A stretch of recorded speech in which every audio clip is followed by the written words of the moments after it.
بسم اللہ الرحمن الرحیم والصلاة والسلام علی رسول الامین وعلی آلہ الطیبین وعلی اصحابہ الطاہرین وبعد.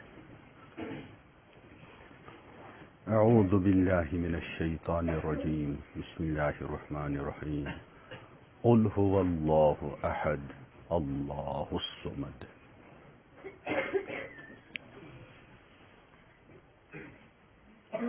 اللہ الصمد صاد کے ساتھ، صاد میم دال.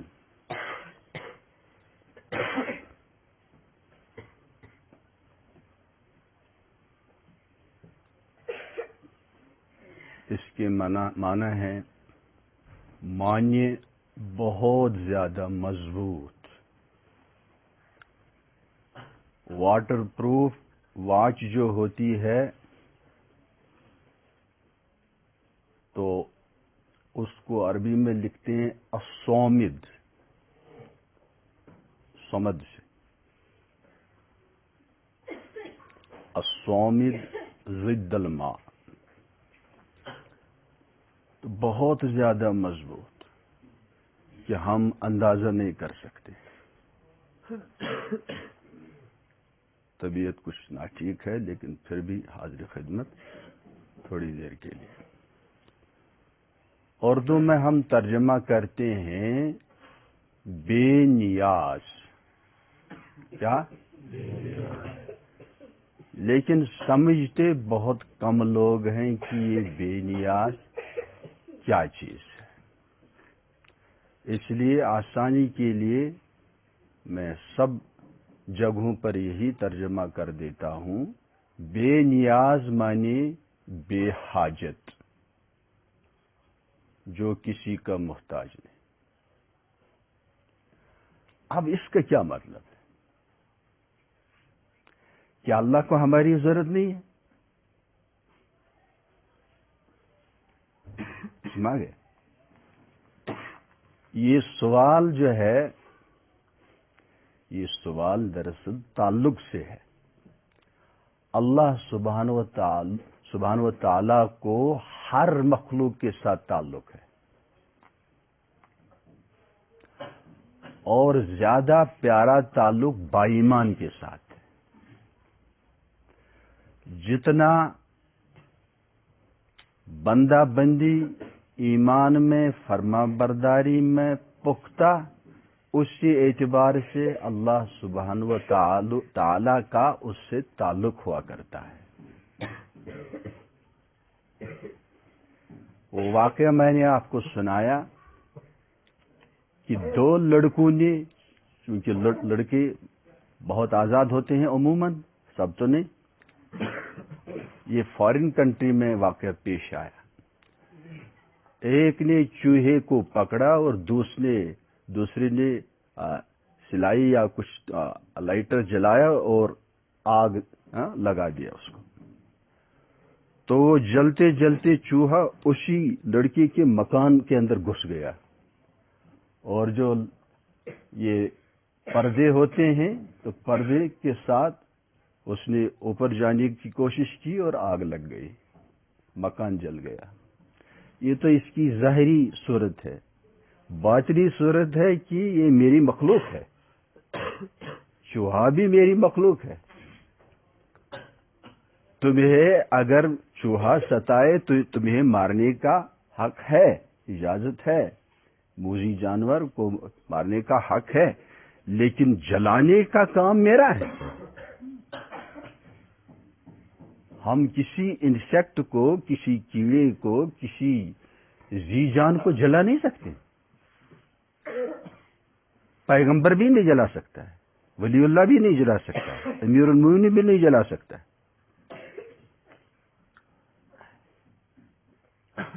سمجھ گیا؟ تو اس سے بھی اللہ کو تعلق ہے، کیونکہ میری مخلوق ہے. کروڑ سائنٹسٹ جمع ہو جائے، they can never make a rate اور کیٹ. جو چوہا ہی نہیں بنا سکتے ہیں، نہیں بلی ہی بنا سکتے ہیں. یہ معجزات ہیں. کوئی سمجھ گیا؟ اس لیے جوؤں کو جلانا یہ بھی حرام ہے. کھٹمل کو اسے کہتے ہیں یہ ہمارے حضرت مولانا مصطفی خان صاحب فرماتے تھے چارپائی کا پہلوان. کس کو؟ کھٹمل کو. تو اس کو بھی جلانا حرام ہے. اب آگے بڑھتے ہیں. یہ بھی بخاری شریف میں آیا ہے کہ بنی اسرائیل میں ایک گندی عورت تھی، یعنی اس کے اخلاق ناپاک تھے، لیکن دل میں حدیث کی وجہ سے لگتا ہے کہ اس کے دل میں ایمان تھا. یہ بہت زیادہ فاسقہ فاجرہ. تو اس کو سخت پیاس لگی، اس نے کنویں سے پانی نکال کر پی لیا. قریب میں وہ ایک کتا تھا، آگے اس میں وہ کیچڑ کھا رہا تھا. کیچڑ کیوں کھا رہا تھا؟ اس کو بھی پیاس لگی تھی. اوپر والا سب دیکھ رہا ہے. سمجھ گئے؟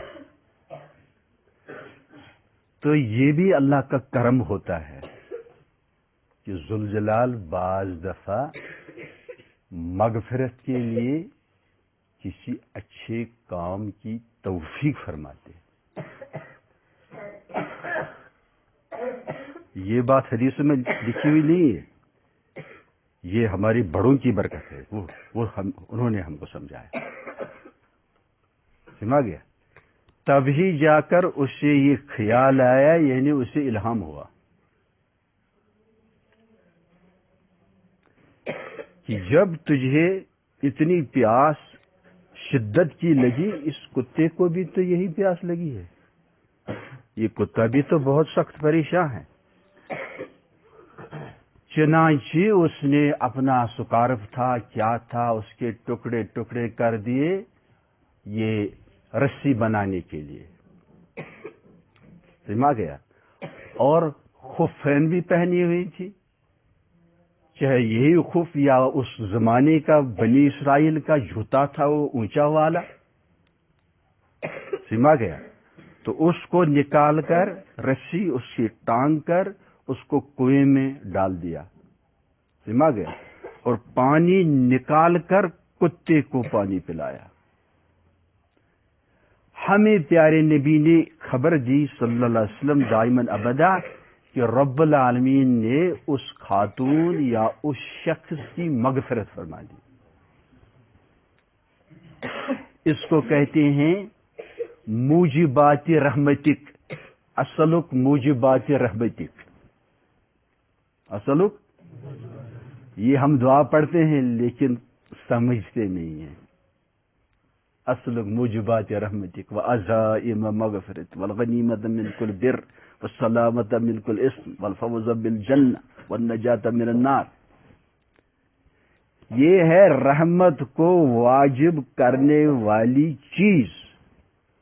رحمت کو واللہ مجھے بھی اس کی ضرورت ہے. میں بھی سمجھ لیجئے گھات میں ہوتا ہوں. سمجھا گا کہ کوئی ایسا موقع مل جائے کہ میں بھی مخلوق پر رحم کروں، مجھ پر بھی اللہ رحم کھائے، رحم کرے. تو آپ کو بھی یہی سوچنا ہے، ہم سب گناہ گار ہیں. کوئی سمجھ گیا؟ تو رب العالمین نے یہ دونوں مستند واقعات ہیں. اس میں ڈیپ جانا چاہیے. جب بھی ایسا واقعہ ہو جائے تو بہت ڈیپ جانا چاہیے، گہرائی میں جانا چاہیے. اس میں مورل کیا نکلتا ہے، لیسن کیا نکلتا ہے، عبرت کیا، سبق کیا نکلتا ہے. تو پھر اس کے مطابق اللہ سے دعا مانگی جائے، رب العالمین میرے مغفرت کے لیے بھی تو کوئی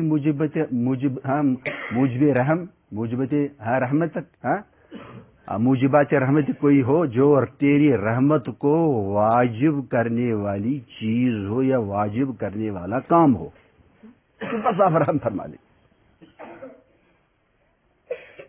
من لا یرحم لا یرحم، جو رحم نہیں کرتا ہے اس پر بھی رحم نہیں کیا جاتا ہے.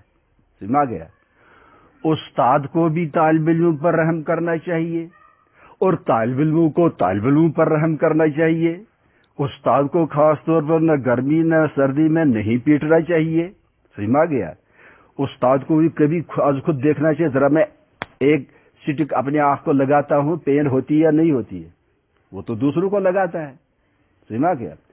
اس واسطے واللہ اسلام میں پہلے ہی یہ ناجائز ہے. زیادہ سے زیادہ 3 مسواک کے ذریعے سے 3 ایسے لگا سکتا ہے.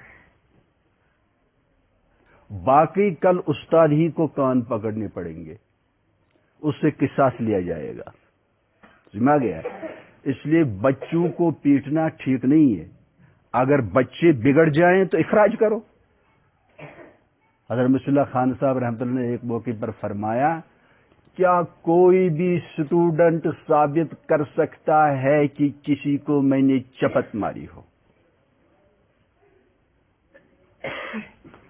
بخاری شریف بھی پڑھاتے تھے، مدرسہ اپنا تھا، اب بھی جلال آباد میں چالو ہے، لیکن وہ انہی کی کرامت ہے.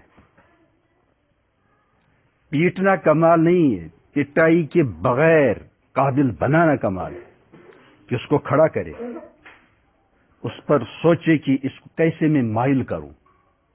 یہ بھی ہمارے ذریعے سے گناہ ہو رہا ہے، دماغ ہے، بہت بڑا گناہ ہو رہا ہے، یہ چھوٹا گناہ نہیں ہے. تو اس لیے اساتذہ سے میں نقد گزارش کرتا ہوں کہ چھڑی جو ہے وہ دکھانے کے لیے ہو، استعمال کے لیے نہیں. سمجھ گئے؟ پہلے خود اپنے بدن پر دیکھے. اس کو کہیں گے سننا. حضرت تھانوی رحمہ اللہ اس کے بارے میں بہت سنگین تھے، بہت سخت تھے. استاد کو بلاتے، اچھا قصاص للواتے تھے، آخر پر مت چھوڑو. بہت سنگین معاملہ ہے، یہ ہماری کمزوری ہے. یہ ضمناً بات آ گئی تو استاد طالب علم پر رحم کھائے، طالب علم پر رحم کرے، طالب علم اس استاد پر رحم کرے کہ سبق یاد کر کے دے.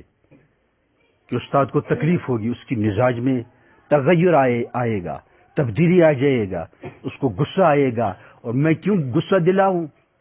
استاد کو، والد صاحب کو، بڑے کو غصہ دلانا یہ اچھی بات ہے؟ یہ بھی ایک قسم کا گناہ ہے. سمجھ گئے؟ طالب علم بھی ایسے ہوں، خدا نخواستہ کوئی سخت پرابلم پیش آ گئی، طالب علم استاد سے کہے، حضرت آج مجھ کو یہ واقعی، یعنی اس میں جھوٹ نہیں تھا، واقعی یہ بات پیش آ گئی، اس واسطے میں سبق یاد نہ کر سکا، آج میں معافی چاہتا ہوں. کچھ سمجھ گیا؟ یہ ضمناً بات آ گئی.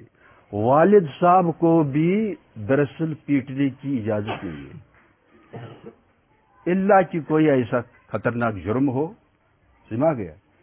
تو میں اللہ تعالیٰ مجھے بھی معاف فرمائے، میں نے بھی بعض طالب علموں کو خوب پیٹا ہے، لیکن الحمدللہ میں نے خوب ان سے معافی بھی مانگ لی، اور میں نے یہ بھی ان سے کہا کہ آپ چلو تنہا ہیں ہم، آپ قصاص لے سکتے ہیں، مجھ کو خوشی ہوگی اگر آپ مجھ سے قصاص لیں گے.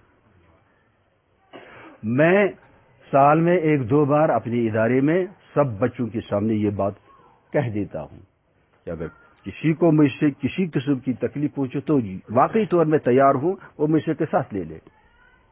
یہ بھی ایک سنت ہے. سمجھ گئے؟ لیکن معافی مانگنے کا چانس آنا اچھا نہیں ہے. پیٹنا ہی نہیں چاہیے، اور کیا کرنا چاہیے؟ ایسے بچے کا اخراج کر دینا چاہیے. یہ بھی میں نے حضرت مصطفی خان صاحب رحمۃ اللہ علیہ جلال آباد میں ایک طالب علم نے غلطی کی. حضرت تھانوی فرماتے ہیں کہ طالب علم چوری نہیں کرتا ہے. کیا طالب علم؟ بلکہ چور طالب علم بنتا ہے. ہاں، بلکہ چور. پھر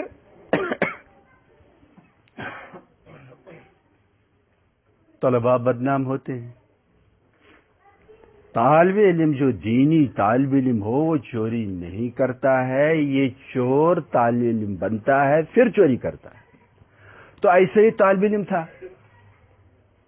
حضرت مفتی ارشد صاحب وہ زندہ ہیں دامن برکات، تو مجھے ذہن میں ہے اس کی بڑی بڑی شروحات تھی ان کے کمرے میں، تو ایک طالب علم نے سب جمعے کے موقع پر باندھ لی اور رکشے پر چڑھ کر بس لے جا رہا تھا، تو اس کو راستے ہی میں پکڑوا دیا گیا، سما گیا، لیکن حضرت زندہ تھے، آپ نے ان کا اخراج کر دیا، کوئی پٹائی نہیں۔ تو ایسے جو طالب علم بہت بگڑے، ہم پولیس بن کر اس کی پٹائی کیوں کریں؟ اسے مدرسے ہی سے نکالو، سما گیا۔ پتہ نہیں اللہ نے اس طرف مجھے کیوں پہنچا دیا، مجھے تو کہنا کچھ اور تھا۔ وہ ہے اللہ الصمد، اللہ بے نیاز ہے، بے حاجت ہے، سما گیا۔ ایک مطلب اس کا یہ بھی ہے کہ ہم جو عبادت کرتے ہیں، ٹوٹی پھوٹی عبادت کرتے ہیں، ہم لوگ احسان جتاتے ہیں، اللہ ہم نے نماز پڑھی، یہ کوئی کمال نہیں ہے۔ اللہ سبحانہ و تعالیٰ کو ہماری نمازوں کی ضرورت نہیں ہے۔ یہ جو عبادت ہے اس کا صلہ، اس کا بدلہ ہمیں ملنے والا ہے۔ اس عبادت کا نقد بینیفٹ، فائدہ ہم کو مل رہا ہے، لیکن ہمیں اس بینیفٹ، اس فائدے کی کچھ خبر نہیں، سما گیا۔ میں قسم کھا کے عرض کرتا ہوں کہ ہم اسلام کے محتاج ہیں، اسلام ہمارا محتاج نہیں ہے۔ ہم پیارے نبی صلی اللہ علیہ وسلم دائماً ابدا کے محتاج ہیں، واللہ پیارے نبی ہمارے محتاج نہیں ہیں۔ ہمیں ضرورت ہے، ورنہ جہنم میں جائیں گے۔ اور ایسے ہی خدا نہ خواستہ 7 ارب انسان ہیں، اگر 7 ارب سب کے سب شیطان بن جائیں، واللہ رب العالمین کی بزرگی میں کوئی پھیرا آنے والا نہیں ہے، سما گیا۔ تب بھی اللہ حمید ہے، مجید ہے، سما گیا۔ سب صالح ہی صالح بن جائے، پھر بھی اللہ حمید ہیں، مجید ہیں، کوئی اضافہ نہیں ہوا۔ فائدہ ہمارا ہے، فائدہ نماز نہ پڑھے نقصان ہمارا، اللہ کا کوئی نقصان نہیں۔ تو ایک معنی یہ بھی ہے کہ تم محتاج ہو، تم سب میرے محتاج ہو، میں تمہارا محتاج نہیں، تمہاری کسی چیز کا میں محتاج نہیں، مجھے کسی چیز کی ضرورت نہیں ہے۔ میں تو حی قیوم ہے، میں تو الصمد ہوں۔ الصمد یہ حضرت ابن عباس کی طرف منسوب ہے رضی اللہ عنہما کہ الصمد ہوا السید الذی کمل فی سؤددہ، العلیم الذی کمل فی علمی، الحلیم الذی کمل فی حلمی، الشریف الذی کمل فی شرافتی، یعنی السید احکم الحاکمین، حقیقی بادشاہ کہ جو اپنی بادشاہت میں کمال کو پہنچے ہوئے ہیں، العلیم ایسے کہ اپنے علم، سائنس، نالج میں بالکل منتہا کو پہنچے ہوئے ہیں، لا شریک ہے اس میں۔ ایسی دیگر صفات، القدیر الذی کمل فی قدرتی، سمجھ گئے، المرید ارادہ کرنے والا الذی کمل فی ارادتی، الحلیم اتنے بردبار، بہت برداشت کر رہے ہیں، سمجھ گئے۔ اب تھوڑی سی نظر اگر آپ ڈالیں گے، نبی پاک صلی اللہ علیہ وسلم لگ بھگ 500 سال کے بعد مبعوث ہوئے، حضرت عیسیٰ کے بعد۔ اس کو کہتے ہیں زمن الفترہ، فترۃ قرآن میں بھی آیا ہے، آگے سے گیپ 500 سال تک رب العالمین دیکھیے سب لوگوں کی نالائکیاں دیکھتے رہے، برداشت کرتے رہے، سمجھ گئے۔ یہ الحلیم بہت زیادہ بردبار، سبحانہ ما احلم اللہ، سبحان اللہ کتنے بردبار ہے، کتنا برداشت فرماتے ہیں۔ تو ان بلند صفات کا کچھ نہ کچھ پرتو ہمارے اندر بھی آ جانا چاہیے۔ اللہ پاک آپ کو بھی مجھے بھی صالحین مومنین صادقین میں شامل فرمائے. اللہ لك الحمد كما ينبغي لجلال وجهك كريم لك الحمد ربنا آتنا في الدنيا حسنة وفي الآخرة وقنا عذاب النار. أسألك الهدى والتقى والعفاف والغنى. أعنا على ذكرك وشكرك. ربنا ظلمنا نفسنا وإن لم تغفر لنا وترحمنا لنكن من الخاسرين. سبحان ربك رب العزة عما يصفون. الحمد لله.